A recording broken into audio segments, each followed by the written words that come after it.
Nihongo, それとも韓国語 아니면 중원? Which one should I learn? I don't know. I love anime, but I'm also fond of K-pop, and I could never say no to Chinese food. I get it, you love all these countries and you dream about going in each one of them. Now, I've received quite a few messages asking which one is the best to learn. Well, first of all, deciding to learn a language is a very personal choice. And secondly, there's no such thing as a language that's better than the others. If you learn Mandarin, you'll get the ability to speak to more than 1 billion people. If you learn Japanese, you'll be able to watch anime without the subtitles, and perhaps even work in the industry. And if you learn Korean, you'll finally be able to properly sing Oppa Gangnam Style. It really depends on your priorities and personal tastes. However, if you're like me and you absolutely want to learn the 3 of them, then keep watching because I'll be showing you the characteristics and challenges of each. Then I'll give you my humble opinion on the wisest choice of learning. Japanese, Korean, and Chinese are completely different languages associated with different cultures, different sounds, pronunciations, and behaviors. Nevertheless, you'll find similarities that'll help you in your learning journey. Just like knowing Spanish helps you learn French or Italian.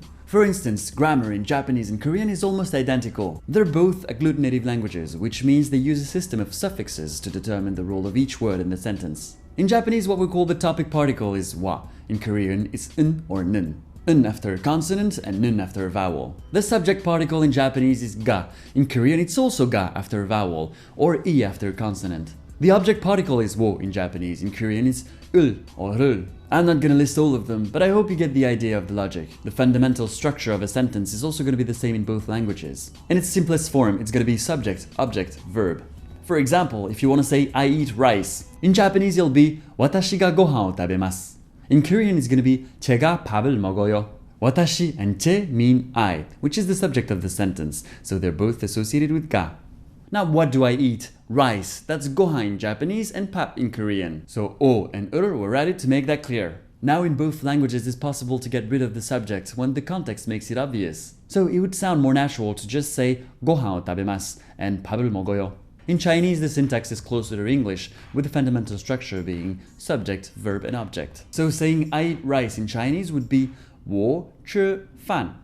我吃饭. As you might have noticed, there's no suffix particles in Chinese. By the way, rice being ubiquitous in these countries, by extension eating rice, also means just having a meal. About Chinese, the 2 main difficulties for English speakers would be the tones and the writing system. In Mandarin, there are 4 tones. So for example, these 4 characters are all read ma, but with different tones. Ma, ma, ma, ma.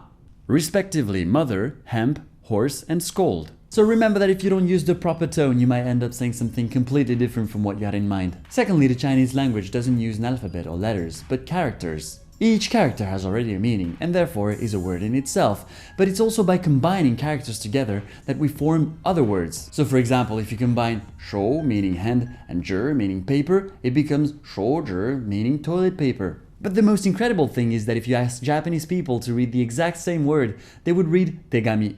Te means hand and kami means paper, so nothing different so far, but together, tegami means the mail. How interesting. Anyway, my point is that the Japanese language also uses Chinese characters alongside 2 alphabets called kana, the katakana and hiragana to be more specific. Now, even if there can be a little bit of misunderstanding for words like toilet paper and mail, Japanese and Chinese people can kind of communicate using the writing system. My very first job was working in a sushi restaurant, and most of the staff was Japanese except for that one Chinese guy. They would write things down to communicate.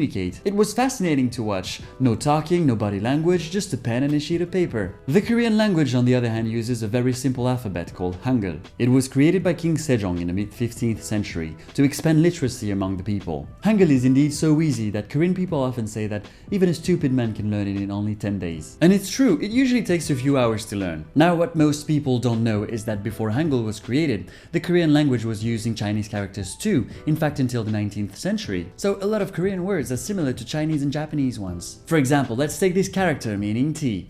In Japanese it's going to be cha, in Korean too, cha, and in Chinese it's going to be cha with the second tone. Now if you take this character meaning warm and that other one meaning degree, together it becomes temperature. In Japanese and Korean it's going to be ondo. In Chinese, wendu. Chinese characters are very powerful tools for the brain because each one is a mnemonic in itself. So even if you're just interested in Korean, learning them will help you learn vocabulary faster and more efficiently. So from my humble perspective, if you want to learn the 3 of them, I would recommend starting with Japanese. Because knowing the Chinese characters will help you learn both Chinese and Korean, and you'll already be able to kind of communicate with Chinese people. You will also understand how an agglutinative language works, and making sentences in Korean will be a piece piece of cake. That was my personal opinion. Now, these three languages sound completely different, and sometimes just listening to them can make you realize that you connect more with one. So here are a few clips to give you an idea.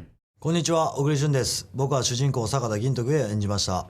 映画銀魂はついに明日公開です。とにかく笑って泣いて熱くなってください。 저 같은 경우는 뭐 안호균 캐릭터가 꾸미는 역할도 아니고 그렇게 하다 보니까 한 10분? 영화 할 때는 한 10분이면 충분해서요. 나중에 창피했어요. 왜요? 좀 오래 해달라.